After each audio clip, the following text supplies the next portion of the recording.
A Justiça de São Paulo proibiu as operadoras de telefonia móvel de bloquear o acesso à internet pelo celular quando o plano atingir o limite contratado.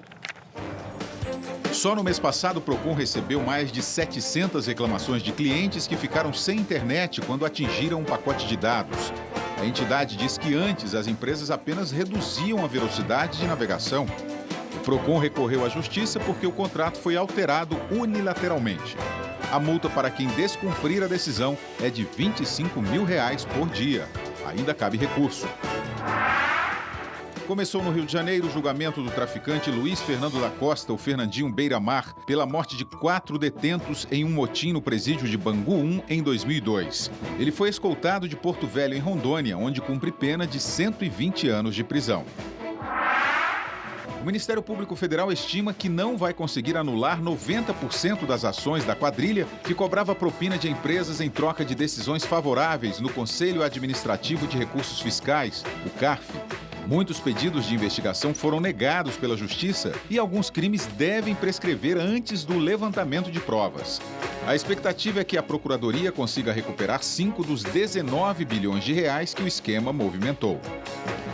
Olá, não é estranho a Justiça negar alguns pedidos de investigação nesse caso do CARF? Olha, a Justiça no Brasil é muito atuante nos casos. Toda vez que é uma denúncia, é muito atuante. Se ela negou, deve ter um fundamento muito concreto. Muitas vezes o Ministério Público bota uma metralhadora giratória e quer quebrar sigilo de um conselho inteiro, quer fazer uma investigação muito ampla. É uma certa proteção. O caso do CARF é muito interessante. Muita gente não sabe bem o que é o CARF. Em matéria tributária, por exemplo, às vezes a empresa recorre, perde, e o CARF seria uma espécie de última instância. E tem uma característica que é um órgão paritário, quer dizer, metade do CARF é constituída por representantes do governo federal. E parece que havia algumas pessoas da própria linha do governo, além de algumas representantes da iniciativa privada, envolvidas em algumas falcatruas. Agora, isso primeiro não desmerece o CARF como um todo e nem isenta uma investigação completa, quer dizer, tem que haver essa investigação, mas a investigação tem que ser bem feita. Você tem que pegar caso por caso, procurar apontar quem é o culpado. Não pode, por exemplo, quebrar o sigilo de todos os conselheiros de uma maneira genérica. Muito bem, Câmara aprova a segunda medida do ajuste fiscal do governo. Vamos direto a Brasília com o repórter Leandro Magalhães. Boa noite, Leandro. Como está, Leandro? Qual a medida foi aprovada pelos deputados aí hoje, hein? Muito boa noite, William. Boa noite a todos. William, o texto base da medida provisória 664, que altera algumas regras da Previdência Social, foi aprovado agora há pouco no plenário da Câmara dos Deputados, com 277 votos a favor e 178 votos contrários. Houve uma abstenção. O governo, portanto, ganhou aí com uma folga de 99 votos. Agora, William, a movimentação foi intensa no início aqui na Câmara dos Deputados. Mais de 200 integrantes ocuparam as galerias da Câmara dos Deputados, do plenário, com cartazes que criticavam a medida, a presidente Dilma Rousseff e também alguns parlamentares do PT. Mas no início da votação, o presidente da Câmara, Eduardo Cunha, pediu à Polícia Legislativa que retirasse os manifestantes que começaram a fazer xingamentos a alguns parlamentares e também começaram a retirar partes, roupas e mostraram partes íntimas do corpo no plenário. Vamos acompanhar aí as mudanças propostas pela medida provisória 664. Hoje, o auxílio-doença é limitado ao teto do INSS e as empresas pagam os 15 primeiros dias da licença médica. Com a proposta, o teto vai ser a média das últimas 12 contribuições. Isso impede que o benefício seja maior do que o último salário recebido. E as empresas deverão pagar os 30 primeiros dias da licença. A pensão por morte, que hoje não tem restrição, também vai mudar. Só vai beneficiar quem tem pelo menos 2 anos de casamento ou união estável, além de 2 anos de contribuição. O tempo de concessão do benefício fica condicionado à expectativa de vida do cônjuge. Quanto mais jovem, menor o tempo que a pessoa vai poder receber a pensão. O PMDB tem a convicção de que o ajuste é necessário, apesar de ser amargo, apesar de não ser algo agradável, algo que nós gostaríamos de estar votando, mas algo que nesse momento é necessário. Eu admito até que a gente possa discutir um aperfeiçoamento na Previdência Social e na própria legislação brasileira. Só que, para mim, a primeira providência seria o governo fazer a meia-culpa. A presidente Dilma pedir desculpas ao país, já que ela disse durante a campanha política que não alteraria a legislação trabalhista e previdenciária.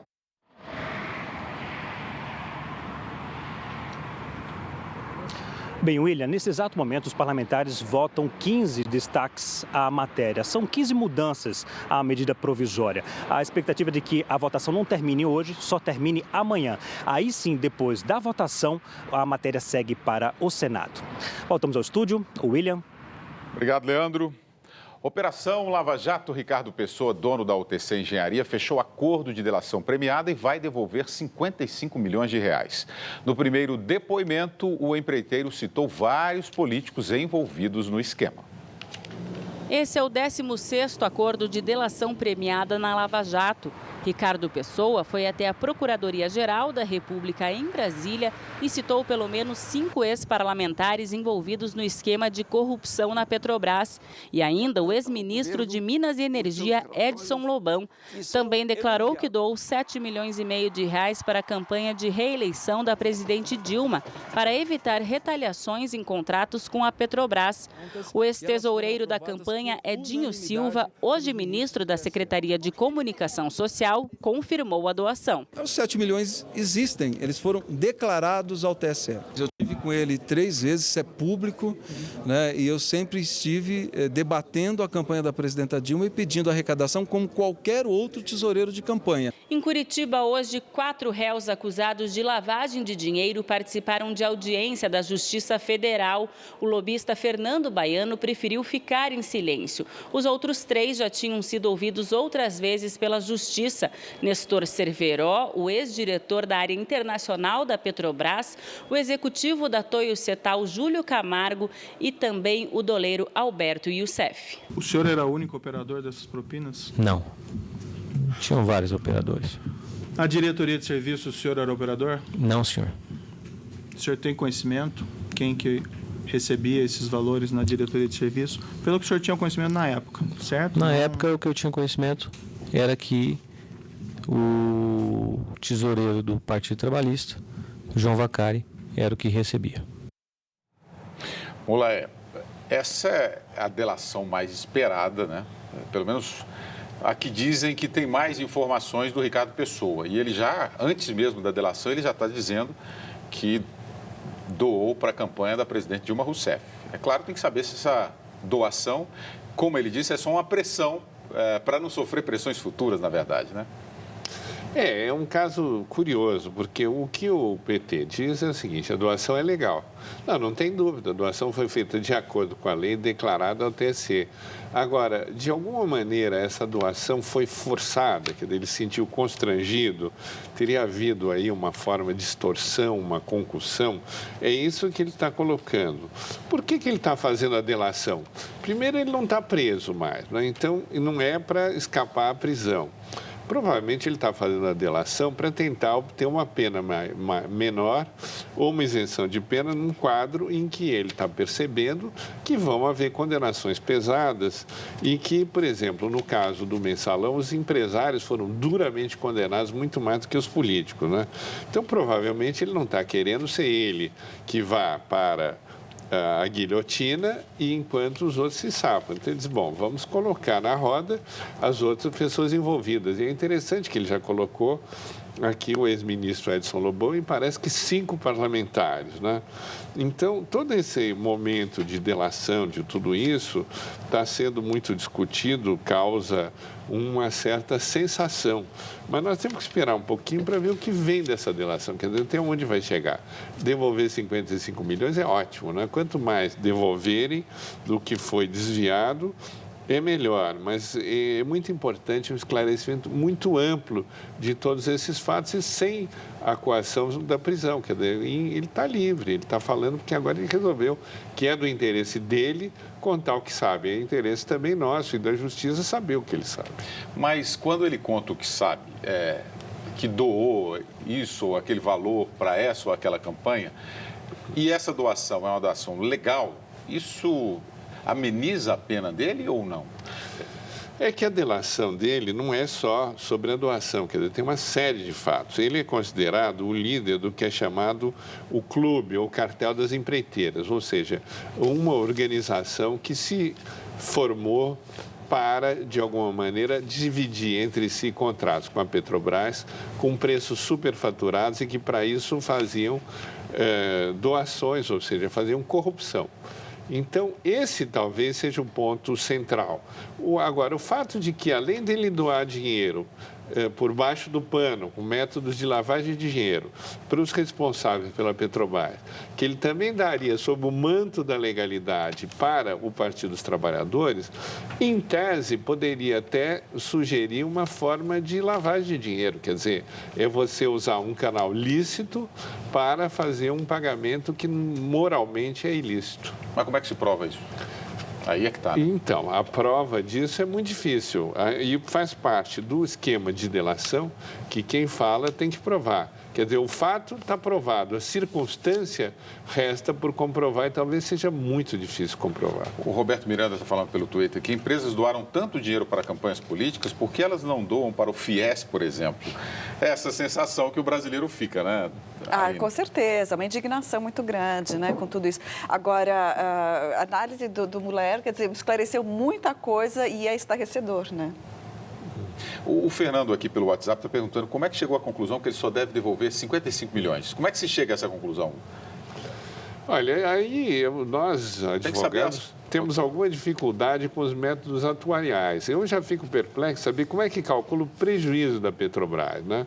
Eu sei que há bancos que fizeram levantamento, que há empresas de auditoria que fizeram levantamento, tem lá toda uma contabilidade, porque ele tem a sua contabilidade, então, nesse acordo, o que está havendo, eles estão devolvendo tudo que tem, né? Em geral, tudo que pegou, eles são obrigados a devolver. Quem esconder dinheiro fora ou dentro aqui e não declarar, cancela a delação, ou seja, em tese, ele perde o privilégio.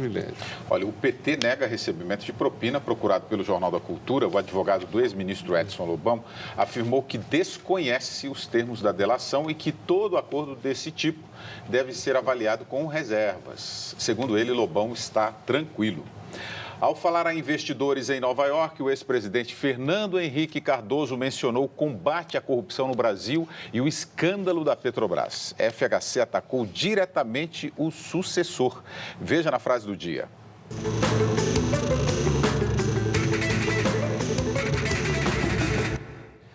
A frase do dia que está no telão: esses malfeitos vêm de outro governo, isso deve ficar bem claro. Vem do governo Lula, começou aí. Não é uma questão de personalizar, é uma questão de procedimento. Fernando Henrique Cardoso, ex-presidente da República. Essa é a primeira vez que eu vejo uma frase desse tipo, ou uma fala desse tipo do ex-presidente Fernando Henrique Cardoso, né, Mulher? É verdade, eu não me lembro de nenhuma vez que ele tenha se expressado com essa clareza a respeito ao governo Lula. É verdade que tem havido uma guerra, muitas vezes, tanto o grupo do governo Dilma quanto o pessoal que trabalhou com Lula dizem, não, essa corrupção vem do governo Fernando Henrique. Na verdade, não há fato provado em relação ao governo Fernando Henrique. Há muitas acusações feitas na esfera política, mas não há condenação que eu saiba em relação ao governo Fernando Henrique. Provavelmente irritado com essas declarações, eles não. Vamos deixar bem claro, não foi no meu governo, foi no governo Lula, que ele não está nem atacando o atual governo, está dizendo, no governo Lula começou muita coisa. Vamos observar. Então, eu acho que é uma postura, digamos assim, de tentar clarificar as coisas no momento em que no Brasil está havendo um maniqueísmo horroroso. Quer dizer, o petista acha que o tucano é ladrão, o tucano acha que o petista é ladrão e parece uma guerra do Juventus com o Barcelona. Não é nada disso, gente. Quem é ladrão é ladrão. A gente tem que ver, a justiça vai apurar, vão fazer a conta e vamos chegar a conclusões. Não há nenhuma imunidade em função de um partido ou de outro. A gente tem que ser objetivo. Aline. Não, eu concordo que essa frase parece vir nesse contexto mesmo, né, de acusações que têm sido lançadas aqui e ali contra o governo Fernando Henrique, dizendo que toda essa prática, né, o modus operandi vem da época do Fernando Henrique e essa seria uma maneira dele já se colocar esclarecendo, assim, olha, não tem nada comprovado contra mim, não é assim, vem de época posterior. É nesse contexto que isso se dá e ainda, de fato, o contexto atual, né, dessas últimas eleições acirraram a tal maneira a rivalidade PT-PSDB, que é justamente assim que se entende a frase. O Instituto Lula informou que não vai comentar a fala do ex-presidente Fernando Henrique Cardoso. No dia seguinte à aprovação da sabatina na Comissão de Constituição e Justiça do Senado, o jurista Luiz Edson Fachin tirou a quarta-feira para descansar.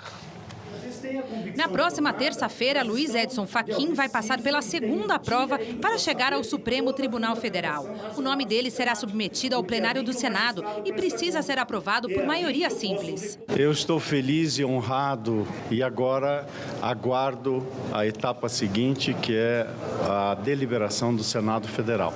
O governo tem pressa na nomeação, por isso os senadores da CCJ aprovaram um pedido de urgência. Se aprovado, Fachin vai ocupar a cadeira que foi de Joaquim Barbosa, vazia há 9 meses.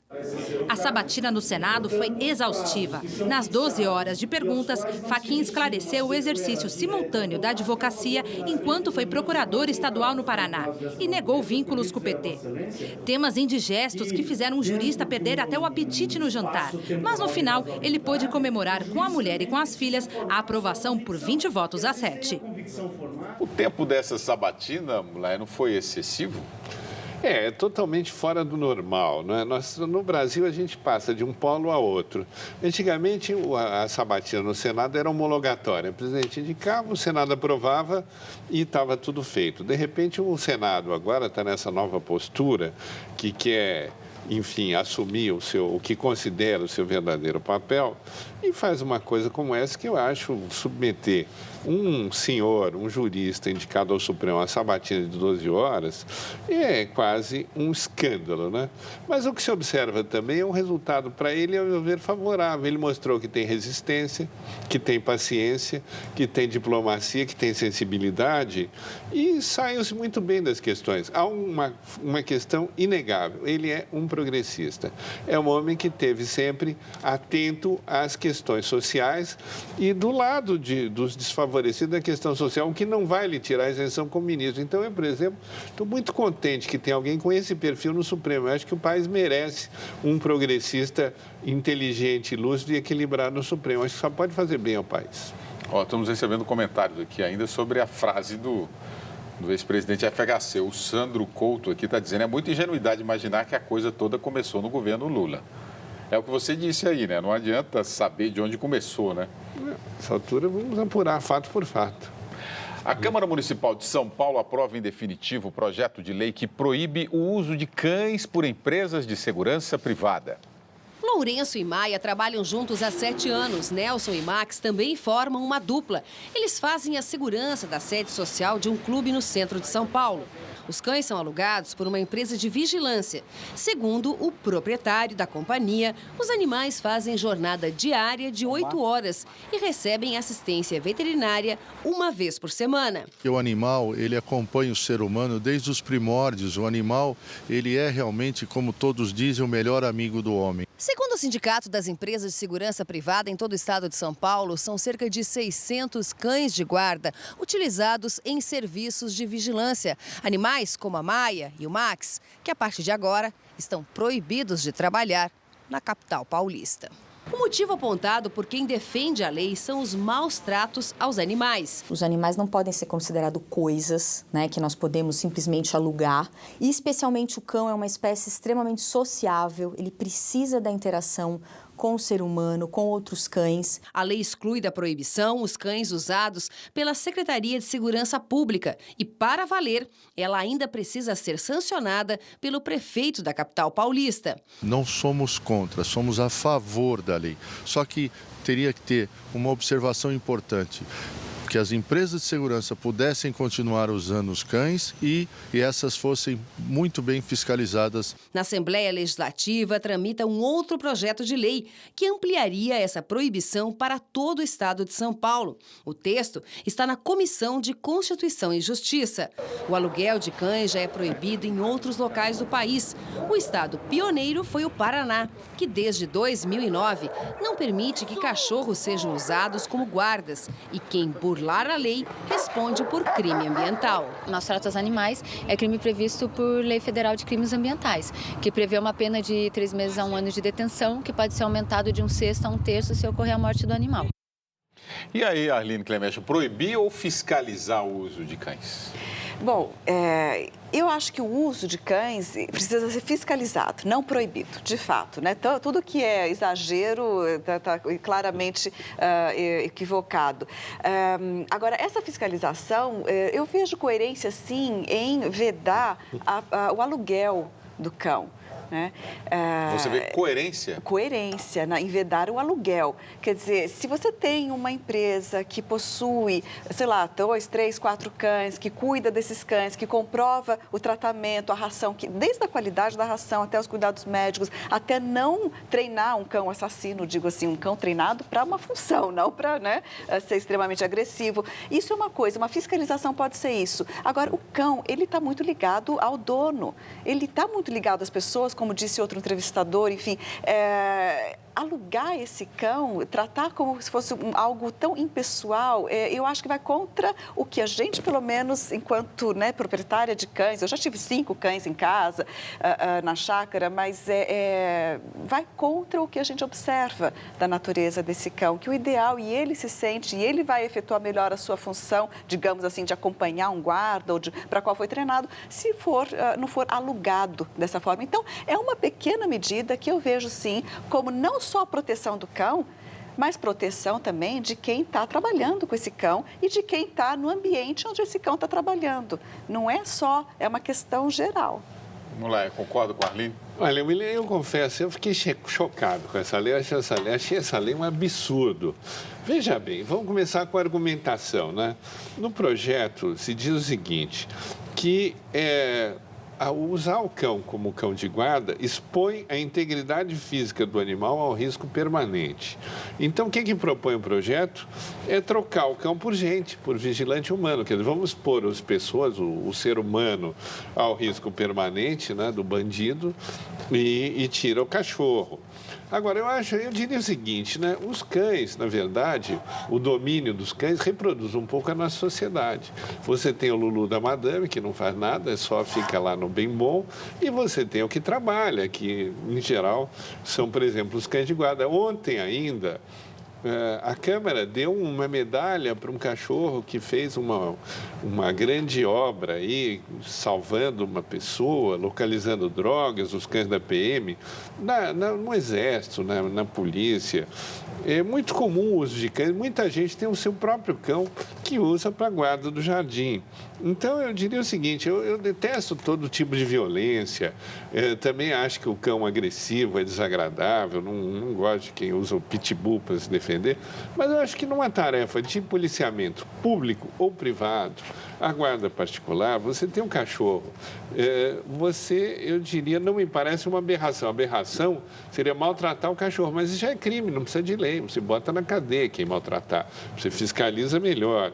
Então, eu vejo o seguinte, quer dizer, me preocupa muito mais a PM no Paraná quando bate nos professores, ou esse tipo de aberração, do que deixar o cachorro desempenhando um papel social e trabalhando, onde ele pode até ganhar uma medalha eventualmente. E quanto ao aluguel, né? O João Bosco aqui, ó. Eu sou a favor da terceirização, sabe?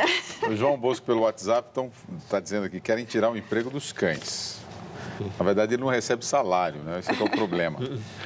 Uma história de violência transformada em aprendizado para as crianças. Malala, a jovem paquistanesa ganhadora do Nobel da Paz, virou personagem de conto infantil. A história que chocou milhões de pessoas ao redor do mundo, contada para um público que normalmente seria poupado dos horrores do Talibã. Malala Yousafzai ficou conhecida após quase perder a vida no Paquistão por lutar para ir à escola. A coragem da menina virou um conto de fadas contemporâneo. As ilustrações ajudam a explicar o que aconteceu com a adolescente paquistanesa. Nesta, a ameaça do mensageiro do Talibã. Nesta outra, o dia em que ela foi baleada. Como uma gata borralheira dos tempos modernos, uma menina que foi oprimida, que também era muito pobre, muito simples, de uma zona rural, sem quase perspectivas, mas que enxergou na escola um mundo de possibilidades através das quais ela podia se realizar. O livro é fruto do trabalho da repórter especial do jornal Estado de São Paulo, Adriana Carranca. Ela esteve 8 vezes na fronteira do Paquistão com o Afeganistão. Adriana conversou com parentes e amigos de Malala para reconstruir a infância da menina que queria ir para a escola. Um dos principais desafios do livro foi escrever o momento em que Malala sofre o atentado. E Adriana optou por uma abordagem jornalística, sem imagens que substituíssem o tiro na cabeça. Foi uma escolha consciente. Afinal de contas, essa não é a primeira história infantil que contém maldades. O lobo mau que come a vovozinha. Né? Você tem a bruxa, a bruxa que coloca a Bela Adormecida para dormir durante 100 anos. Então, era importante não minimizar isso e não esconder essa realidade da criança. Ano passado, Malala se tornou a pessoa mais jovem do mundo a receber o Prêmio Nobel da Paz. Mas Adriana se preocupou mais em retratar a infância dela do que a repercussão do atentado. Criança sabe que a infância é mais importante do que prêmios de adultos. Então, acho que a Malala resgata um pouco desses valores da educação e da realização através da educação, da realização de um sonho, da realização dela como pessoa. Essa história em quadrinhos aí, é uma história infantil, ela está fora daquele politicamente correto que estão pregando hoje nas histórias, né? Que você não pode mais bater no gato, né? Atirei o pau no gato, não pode mais, etc. É importante apresentar logo para a criança a realidade, a dura realidade? Olha, é verdade que os contos infantis são duros, mas são duros de uma maneira fantasiada. Então, de uma maneira que não é assim, uma ilustração com um revólver na mão, por exemplo. Eu acho um pouquinho complicado, apesar de ser muito boa a ideia de divulgar a história, né? Então, a iniciativa da Adriana Carranca, a divulgação dessa história, isso eu acho muito positivo. Agora, eu também tendo a achar que a forma como ela é abordada não é a forma, talvez, mais adequada para uma idade, né, muito bem recente. Talvez já um adolescente, um pouco mais, depois dos 12, depois dos 13. Eu não apresentaria o livro para uma criança pequena. Olha, a professora Aline é tão encantadora que eu fico sempre contrariado quando eu tenho que discordar. Mas eu não sei, eu sou Malala, eu sou muito... eu acho a Malala talvez um dos símbolos mais importantes da nossa civilização contemporânea, quer dizer... Mas isso eu não disse o contrário. Alguém que está lutando pela educação e que leva um tiro na cabeça. E eu acho importante a criança ocidental, a criança que está na escola, saber que nós vivemos num mundo de conflito e nós vivemos, na verdade, as crianças no Rio de Janeiro, por exemplo, estão expostas à bala perdida diariamente nas comunidades e até nos bairros ditos nobres hoje em dia. Então, eu não sei, eu tendo a ser contra essa hiperproteção e deixar introduzido principalmente dessa maneira reflexiva que você vai ler na escola, que vai concordar e saber que há lugares onde não dá para estudar e que você é perseguido porque é a favor da educação. Arlindo, o Demival Silva aqui tem uma pergunta interessante. Essa Malala não estaria sendo usada pelo Ocidente contra o Oriente? Olha, pode até ser que em alguma medida aqui e ali queiram usar, mas eu não acho que esteja sendo usado, que seja capaz de ser usado. Porque a existência da Malala mostra como há pessoas, e são várias, não é só a Malala, mulheres, meninas, lutando, defendendo, buscando o direito à educação. Então, o que a divulgação da história dela mostra é que existe no Paquistão, né, toda uma parcela da população lutando por seus direitos humanos, civis e assim por diante, né? Então, a divulgação da história dela eu acho ótimo. Eu só acho complicado uma criança pequena, um desenho de arma com arma na mão, é só isso. Para o tiro lúdico da infância, né? Em instantes, novo líder do grupo Estado Islâmico morre em bombardeio e ainda a obra mais cara da Copa do Mundo ainda não entrou nos trilhos.